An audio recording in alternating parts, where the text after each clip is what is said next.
ஆண்டவர் உங்களோடு இருப்பாராக.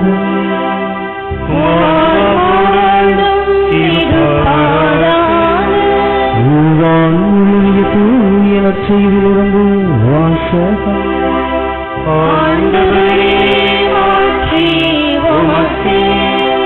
யோவான் எழுதிய நற்செய்தி அதிகாரம் 5 இறை திருவசனங்கள் 31 தொடங்கி 47 முடிய.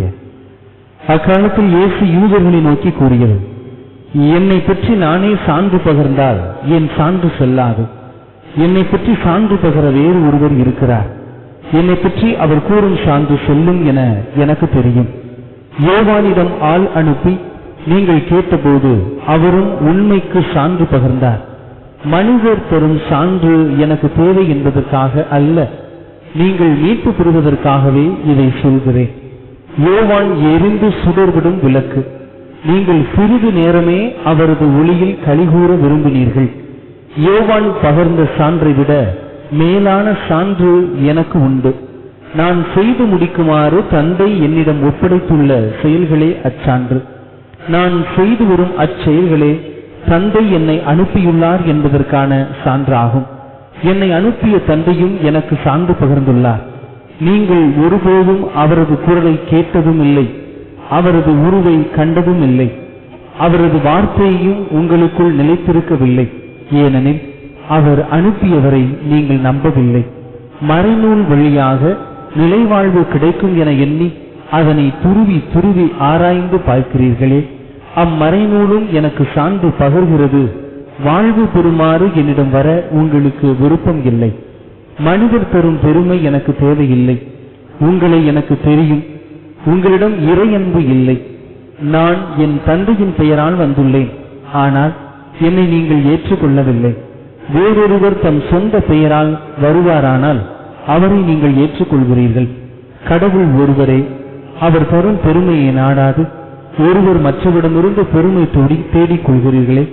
உங்களால் எப்படி என்னை நம்ப இயலும்? தந்தையின் முன்னிலையில் உங்கள் மேல் குற்றம் சுமத்தப் போகிறவன் நான் என நினைக்காதீர்கள். உங்கள் சார்பாக நிற்பார் என நீங்கள் எதிர்பார்க்கும் மோசேயை உங்கள் மேல் குற்றம் சுமத்துவார். நீங்கள் மோசேயை நம்பியிருந்தால் என்னையும் நம்பி இருப்பீர்கள். ஏனெனில் அவர் என்னை பற்றி தான் எழுதினார். அவர் எழுதியவற்றை நீங்கள் நம்பவில்லை என்றால் நான் சொல்பவற்றை எவ்வாறு நம்பப் போகிறீர்கள் என்றார். ஆண்டவரின் அருள்வாக்கு.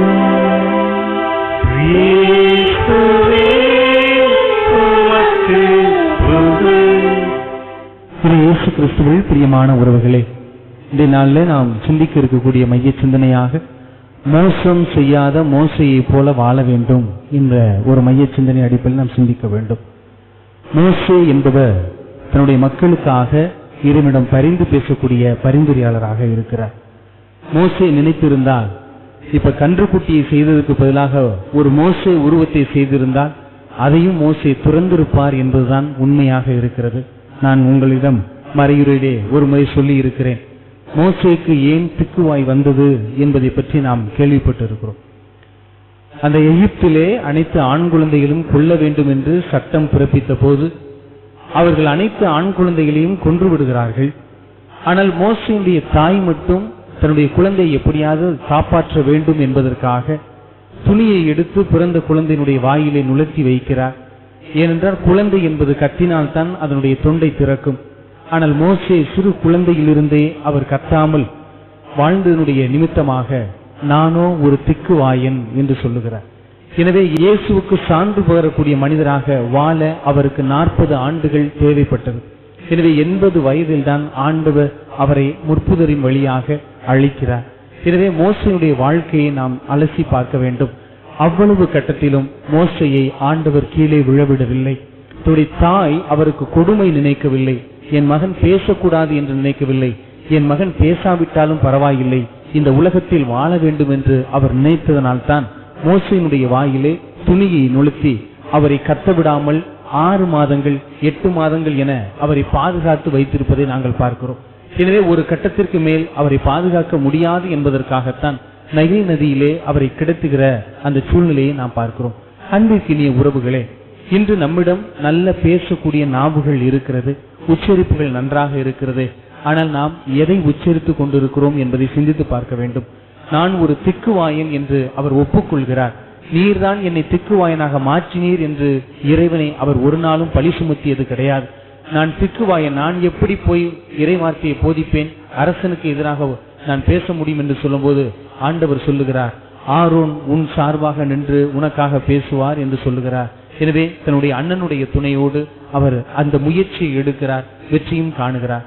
இப்படி இக்கட்டான சூழ்நிலையில் மோசே இறைவனுக்கு உகந்த மகனாக இருக்கிறார்.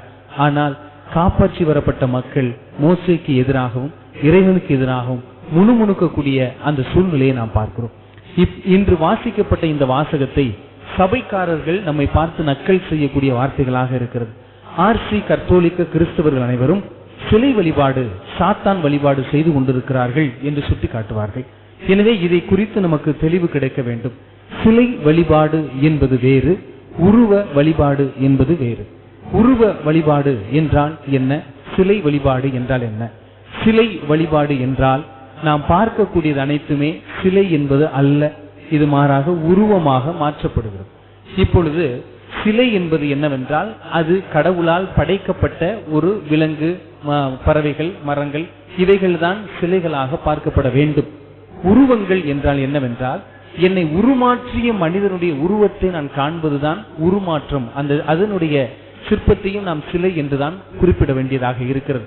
எனவே நான் இன்று ஒரு சிறுவத்தை பார்க்கிறேன் என்றால் அந்த சிறுவம் என்னை எங்கு நோக்கி அழைத்து செல்கிறது? ஒரு கன்னிமரியால் கையை கும்பிட்டுட்டு முக்காடு போட்டு நிக்கிறாங்கன்னா அது என்னை எந்த நிலைக்கு அழைத்து செல்கிறது? என்னை கொடூரமான நிலைக்கு தள்ளி என்றால் அதுதான் சிலை வழிபாடை ஒழிய மாறாக நம்மை தூய்மை நிலைக்கு கடத்தி வருகிறது என்றால் அது உருவ வழிபாடாக மாற்றப்படுகிறது. ஆனால் அங்கு அந்த மனிதர்கள் செய்தது சிலை வழிபாடு என்றால் என்னன்னா, இறைவனை புரிந்து கொள்ளாமல் செய்யக்கூடியது அனைத்துமே சிலை வழிபாடுதான்.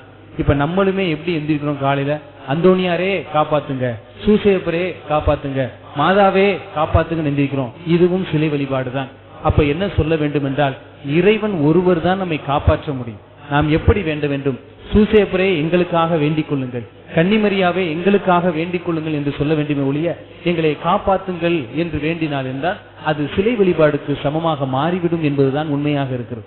நாம் இயேசு கிறிஸ்து அன்னை மரியாவுக்குள்ளும் அந்தோனியாருக்குள்ளும் புனிதர்களுக்குள்ளும் இருப்பதனால் தான் அவர்கள் நமக்காக பரிந்து பேச முடியும்.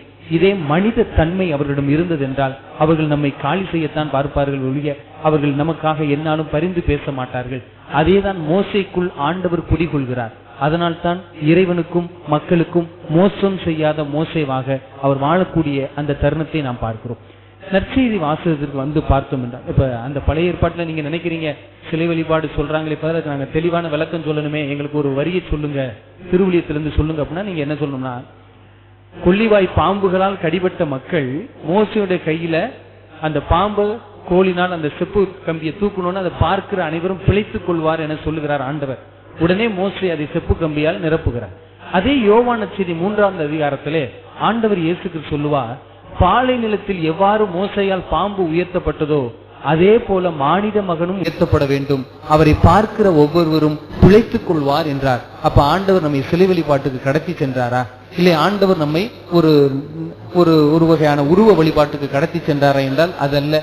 மீட்பை நோக்கிய பார்வை, மீட்பை நோக்கி நாம் கடத்தி செல்லக்கூடிய ஒரு சூழ்நிலைக்கு அதை இட்டு செல்கிறார் என்பதை நாம் பார்க்கிறோம். நற்செய்தி வசனத்துக்கு வந்துட்டோம் அப்படின்னா பிறர் மனிதர் தரும் சான்று நமக்கு தேவையில்லை என்று சொல்லுகிறார்.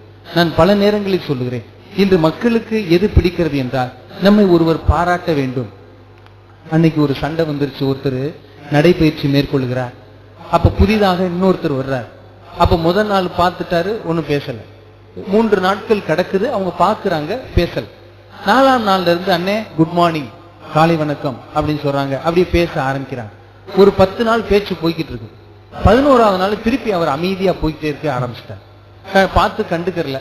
உடனே இந்த மனுஷனுக்கு என்ன வந்துருச்சு, என்ன நம்ம எப்போதும் குட் மார்னிங் சொல்லுவாரு, நல்லா இருக்கலான்னு கேட்பாரு, இன்னைக்கு ஏன் கேட்காம போறாருன்னு உடனே நம்ம அந்த மனுஷனை தூக்கி நம்ம நெஞ்சு குழிக்குள்ள போட்டு நம்ம அப்படியே அதை பணியாரம் சொல்ற மாதிரி தோசைக்கல்லுக்கு என்ன ஊத்துறது மாதிரி நம்ம அதை ஊத்தி ஊத்தி தியானிச்சு அடுத்த நாள் காலையிலேயாவது அவர் குட் மார்னிங் சொல்றாரான்னு பாப்போம்னு அதை உட்கார்ந்து தியானிச்சு என்னமோ இறை வார்த்தையை தியானிக்கிற மாதிரி தோசைக்கு நெய் ஊத்து, எண்ணெயை ஊத்து, மசாலா தடவு, பன்னீரை ஊத்து அப்படிங்கிற மாதிரி நம்மளும் அந்த மனிதரை ஊத்தி ஊத்தி புதைச்சு அடுத்த நாள் காலையில போவோம். அங்கே போனா திருப்பியும் அவர் குட் மார்னிங் சொல்லாம இருப்பார். உடனே என்னை மதிக்கல, அப்ப என்னை அங்கீகாரம் கொடுக்கல அப்படின்னு மனிதர்கள் இன்று மாறக்கூடிய சூழ்நிலைக்கு மாறிக்கிறோம். அதை நாம் புரிந்து கொள்ளக்கூடிய விதத்தில் புரிந்து கொள்ளணும். அவருக்கு என்ன பிரச்சனையோ, அவர் என்ன குழப்பத்தில் இருக்கிறாரோ, அவர் சூழ்நிலை என்னவோ, அவருடைய நிலை என்னவோ, அவ்வளவுதான் அப்படின்னு சொல்லிட்டு போகணும். நாம் நகர்த்த பார்க்க வேண்டும். அவர்கள் பேசுவார்கள் என காத்திருக்க கூடாது. பல நேரங்களில் பேசாமல் இருப்பதுதான் பல கேள்விகளுக்கான பதில். நாம் பேசிக்கொண்டே இருப்பதனால் பதில் கிடைத்துவிடும் என்பதற்காகலாம் அல்ல. நாம் பேசாமல் இருப்பதுதான் பதில். எவ்வாறு ஆண்டவர் இயேசு கிறிஸ்து பிலாத்துவினுடைய முன்னிலையில் கத்தாத செம்மறியாக அமைதியாக நின்றார் என்றால் அந்த அமைதிதான் பதிலாக இருக்க வேண்டும் என்பதுதான் உண்மையாக இருக்கிறது. எனவே அன்பிற்கினிய உறவுகளே, நம்முடைய வாழ்க்கையில் நாம் மனிதர் தரக்கூடிய சான்றுகளை எடுத்துக்கொள்ளக் கூடாது. மனிதர் தரக்கூடிய சான்று எப்படி இருக்கும் என்றால், இப்ப எல்லாருக்குமே நான் கோழிக்கறி, அந்த தொடைக்கறி, அதாவது ஆங்கிலத்தில் சொல்லுவீங்க லெக் பீஸ் அப்படின்னு சொல்றீங்க, தமிழ்ல தொடைன்னு சொன்னாலே அது அசிங்க வார்த்தை ஆகி போச்சு. அப்ப தொடைக்கறியை நான் ஒவ்வொரு ஆளுக்கும் கொடுக்குறேன். இப்ப கோயிலுக்கு வந்திருக்கிற எல்லாருக்கும் ஒவ்வொரு ஆளுக்கு கொடுக்குறேன். நீங்க அதை கடிச்சு திங்காம விழுக்கு விழுக்குன்னு முழுங்குனீங்கன்னா என்ன ஆகும்? என்னுடைய பழமொழி ஒன்று மாதிரி, குருட்டு கோழி தவிட்ட தின்னது மாதிரி நம்ம எல்லாரும் அந்த கறியை முழுங்கிட்டோம்னா என்னவாகும்? ஏதாவது ஆகுமா? என்ன ஆகாது? செரிமானம் ஆகாது அப்படிங்கிறது ஒரு பாடு. செரிமானம் ஆகாதா? நம்ம அதை சமைச்சுதான் உள்ள தள்ளணும். ஆனா அது உள்ள போனோம்னா கோழி சுத்துறது மாதிரியே நமக்கு ஒரு கவலை இருக்கும். என்னடா சரியா முழுங்கிட்டமே அப்படின்னு சொல்லிட்டு இருக்கிற மாதிரியே ஒரு கவலை இருக்கும். இதே போலதான் மனிதர்களை நீங்கள் முழுங்குகிறீர்கள். மனிதர்களை நீங்கள் முழுங்குகிறீர்கள். அவர்கள் உள்ள போய் உங்களுக்குள்ள விளையாண்டுகிட்டே இருக்கிறாங்க. இன்னைக்கு நீங்க பாருங்களே, அந்த கோழிக்கறி எலும்போட சதைய இருக்கும். அது செரிமானம் ஆகாதுன்னா இல்ல, அது செரிமானம் ஆகும். ஆனா அதற்கு பாத்தீங்கன்னா 1 வருஷம் கூட ஆகும், இல்ல 2 ஆண்டுகள் கூட ஆகும் அந்த எலும்பு கரைவதற்கு. இப்ப அதே போலதான் நாமும் என்ன செய்கிறோம்? நமக்கு பிடிக்காத, நம்ம மதிக்காத, இவன் என்னை மதிக்கவில்லை, பத்திரிகையில் பேர் போடவில்லை, மொய் எழுத மாட்டேன், அதை எழுத மாட்டேன், இதை எழுத மாட்டேன், காது குத்துக்கு வர மாட்டேன், நான் கம்மல் வாங்கி மாட்ட மாட்டேன், இப்படிலாம் சொல்லிக்கிட்டு இருந்து நம்ம அந்த மனிதர்களை பூரா பாத்தீங்கன்னா மனசுக்குள்ள போட்டு அதை தியானிச்சு உருக உருக தியானிச்சுக்கிட்டு இருக்கிறோம். ஆண்டவர் சொல்றாரு, சிலுவையை சுமந்து பின்னாடி வாடான்னா நம்ம பக்கத்து வீட்டுக்காரரை தூக்கிக்கிட்டு பின்னாடி வந்துகிட்டே இருப்போம்.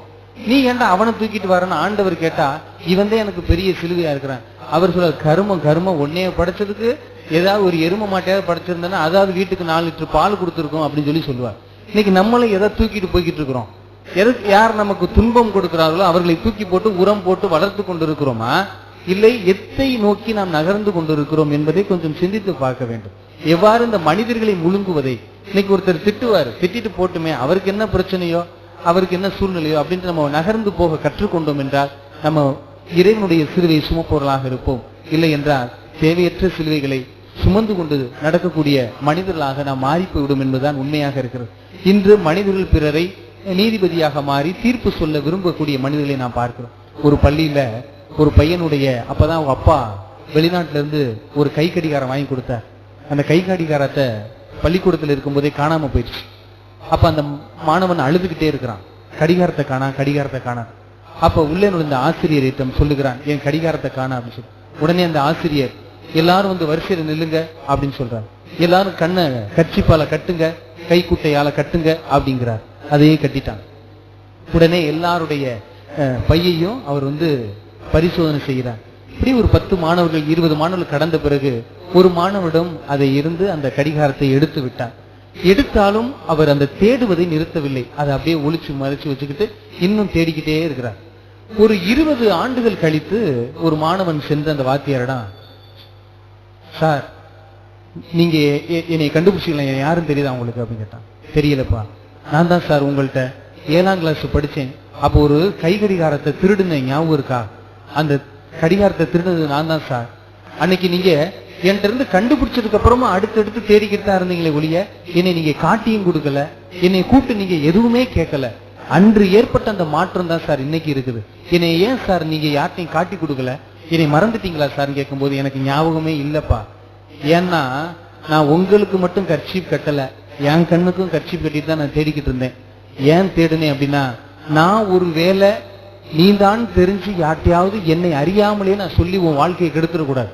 அப்படி நான் கெடுத்துட்டேன் அப்படின்னா நாளைக்கு இப்போ என்னை வந்து நீ நல்ல விதமா பாக்குற, நான் உன் பேரை கெடுத்திருந்தேன்னா நீ என்னை நேரம் அருவாளோட வந்து பார்த்திருப்ப. அப்ப நான் என்ன செய்ய முடியும்? என் தலையை கொடுத்துட்டு நான் வாட்டுக்கு பேசாம உட்கார்ந்துதான் இருக்க முடியும் அப்படின்னு சொல்றேன். இன்று மனிதர்கள் எப்படி இருக்கிறார்? இன்னொருடைய பெயரை தெரிந்தே கெடுக்க வேண்டும் என்றுதான் இருக்கிறார். இன்று மனிதர்கள் என்ன நினைக்கிறார்கள்? எனக்கு பூமியில் மட்டும் இடம் வேண்டாம், பிறருடைய மனதில் இடம் பிடிக்க வேண்டும் என்பதற்காக இன்று தீய வாழ்க்கை, தீய வார்த்தைகளை பேச ஆரம்பித்து விட்டார்கள். எனவே இன்னைக்கு நான் நற்செய்தி வாசிக்கிறேன். இன்னைக்கு ஆண்டவர் இயேசு கிறிஸ்து சிலுவையில அறையப்படுகிறார். அவர் சொல்லுகிறார், தந்தையே இவர்களை மன்னியும் அறியாது செய்கிறான்னு சொல்றார். இந்த ஒரு வார்த்தைய இன்று இரவு முழுவதும் நீங்க தியானிச்சு பாருங்க, பார்த்துருவோம். வீட்டுக்கு போனோன்னு 2 பேய் ஜிங்கி ஜிங்கின்னு போன்ல வரும், ட்ரைன் ட்ரைன் ட்ரைன் ட்ரைன் வரும். எதுக்கு வருது? அந்த வார்த்தைய தூக்கி எடுக்கிறதுக்கு. அந்த மன்னிக்கு என்ற அந்த வார்த்தைய வேறு விட்டுற கூடாது, முளைச்சிருச்சுன்னா இவன் மன்னிச்சிருவா, இவ எக்காந்த கொண்டு மன்னிக்க கூடாதுன்னு அங்கே வரும். அங்கே நாத்தனார் அடிச்சுக்கிட்டு, தெரியுமா உங்களுக்கு, அவ தெரியுமா, இவ தெரியுமா, அவ்வளவுதான். இந்த மன்னிப்பு என்ற வார்த்தை வேரோடு புடுங்கி தூக்கி போட்டுரும். அங்கே சூரிய ஒளி அடிச்சு காய வச்சிரும். வறண்ட நிலமா மாறி அப்படியே திருப்பிக்கிட்டு பழைய குருடி கதவை துரடின்னு அங்கிட்டு கதவை திறந்துட்டு போறது மாதிரி ஆயிப்போம். அப்ப நம்முடைய உள்ளத்தை வாடகைக்கு விடக்கூடிய மனிதர்களாக இருக்கக்கூடாது. இல்லத்தை விடுங்க, அது வருமானம் வரும். உள்ளத்தை வாடகைக்கு விடக்கூடிய மனிதர்களாக இருந்தோம் என்றால் நாம் இயேசுவுக்கு உகந்த மனிதர்களாக, இந்த மனிதர்களுக்கு உகந்த மனிதர்களாக மாறிவிடும். எனவே நாம் மனிதர்களாகவே இறந்து விடக்கூடாது. மனிதர்களாக பிறந்து விட்டோம், அது வாய்ப்பு. நாம் புனித நிலைக்கு கடந்து இறந்து விட வேண்டும். நான் மனிதனாகவே பிறந்து மனிதனாகவே இறக்கிறேன் என்றால் நான் மண்ணோடு மண்ணாகத்தான் போக முடியும் என்பதைத்தான் அது சுட்டிக்காட்டு. எனவே நாம் மனிதர்களாக இறப்பதற்காக பிறக்கவில்லை, நாம் புனிதர்களாக மாறி இறப்பதற்காகத்தான் விரும்ப வேண்டும். ஏனென்றால் புனிதர்கள் இறைவனோடு இணைந்திருக்க விரும்புகிறவர்கள். நாம் புனித நிலைக்கு நம்மை கடத்தி செல்ல வேண்டும். இன்னைக்கு ஒரு நாள் இரவுல யாராவது உங்களுக்கு கைபேசியில அடிச்சு, அக்கா தெரியுமா உங்களுக்கு அவங்க வீட்டுல என்ன நடந்துச்சுன்னு தெரியுமான்னு கேட்டா, சத்த வாயை மூடிட்டு வை, சத்த வாயை மூடிட்டு வை, நான் இப்பதான் புனிதனா மாறி இருக்கிறேன் அப்படின்னு சொல்லுங்க. அவங்க அதை 4 பேர்கிட்ட சொல்லி நீங்க தூங்க போறதுக்கு முன்னாடி இன்னும் 7 பேர் உங்களுக்கு போன் அடிப்பாங்க. என்ன நீங்க புனிதரா மாறிட்டீங்களாம்ல அப்படின்னு சொல்லி போன் அடிப்பாங்க. நம்மளே வாழ விட மாட்டாங்க. அதனால நான் என்ன சொல்றேன், கொஞ்சம் கொஞ்சம் விலகி இருக்க கற்றுக்கொள்ளுங்கள். இல்லை என்றால் இந்த நாடும் சரி நாமும் சரி நாசமா போறதுக்கு நம்மளே வழியை கொடுக்கிறோம் அப்படின்னு சொல்லிட்டு நம்மளே உட்கார்ந்து இருப்பதற்கு சமமாக மாறிவிடும். படைத்த பொருட்கள், படைத்த மனிதர்கள் என்ன கருமத்தை வேணான்னு சொல்லிட்டு போட்டோம், அதெல்லாம் உண்மை கிடையாது. இன்னைக்கு மாறும், நாளைக்கு மாறும். படைச்சவன் என்ன சொல்ல போறான்ற நம்ம கொஞ்சம் கவனம் செலுத்தினோம் என்றால் அதுதான் வாழ்க்கையினுடைய நிலையான வார்த்தையாக மாறும். இன்னைக்கு நம்ம நினைச்சுக்கிட்டு இருக்கிறோம் கடவுள் வந்து நமக்கு தண்டனை கொடுக்க போறார், எல்லாம் பண்ண போறார் அப்படின்னு நினைச்சிருக்கோம். கடவுள் என்ன சொல்ல போகிறார்? நான் இன்று நாள் முழுவதும் கடவுள் என்னை பார்த்து என்ன சொல்லுவார்? என்னை பார்த்து அவர் பாராட்டுவாரா? நான் செய்த வேலையை பார்த்து பாராட்டுவாரா? என் குடும்ப சூழ்நிலையை பார்த்து அவர் பாராட்டுவாரா? எப்படி என்று கடவுளிடமிருந்து நாம் சர்டிபிகேட் எதிர்பார்க்க வேண்டும். மனிதரிடமிருந்து எதிர்பார்த்தீர்கள் என்றால் அது மங்கி போகக்கூடிய ஒரு சூழ்நிலைக்கு மாறி போய்விடும். நாம் கடவுளுக்குரிய பிள்ளைகளாக சிந்திக்க வேண்டும். மோசம் செய்யாத மோசையை போல நாமும் வாழ கற்றுக்கொள்ள வேண்டும். அதற்காக இந்த திருப்பலியிலே நாம் பக்தியோடு மன்றாடுவோம். ஆமென்.